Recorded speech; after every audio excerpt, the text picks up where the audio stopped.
First thing is, what is the real root cause of burnout? People often think it's about workload. I promise you it's not. From my perspective, as someone who, it's funny, I mentioned I took those 2 years off. On both sides of those 2 years, I don't know what my average work week would be, but I could definitely tell you before that, probably close to 80 hours, at least 70 as an average. And that would have been for about 9 years or so, 8 to 9 years. After the 2 year gap, I've worked more. I've probably averaged closer to 80, 90, or even 100.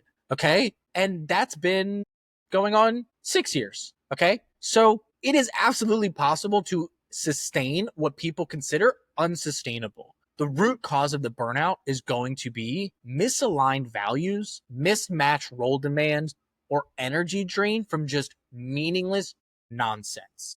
Okay. It's a misalignment issue. Your work doesn't fire you up anymore. It's not aligned with where you want to go. Your rewards aren't coming at the rate that you think that they should be. And there's a misalignment there. And sometimes there's a misalignment of reality because there's a misalignment of who you are and what you're capable of. So really, to determine the root cause of this is I need you to just critically think about everything.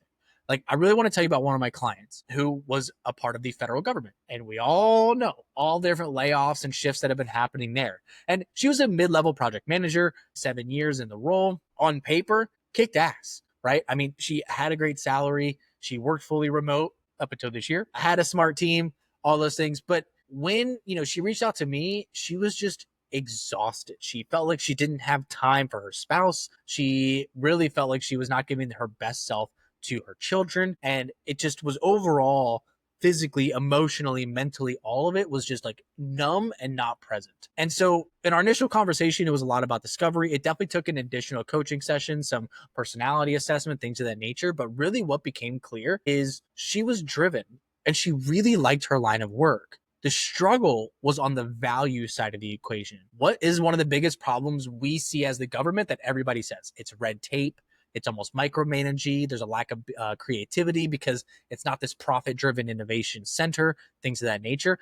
And those were the root cause. When we really boiled down what she needed and what she valued autonomy, creativity, and like strategic thinking, taking her PM role, which is a micro strategy type of role, but turning it into macro strategy of much, much more operations and streamlining and growth. Okay. And so she just felt like her entire day and existence was around like these low stakes task management, project grooming, coordination, communication with stakeholder nonsense. And it drained the shit out of her.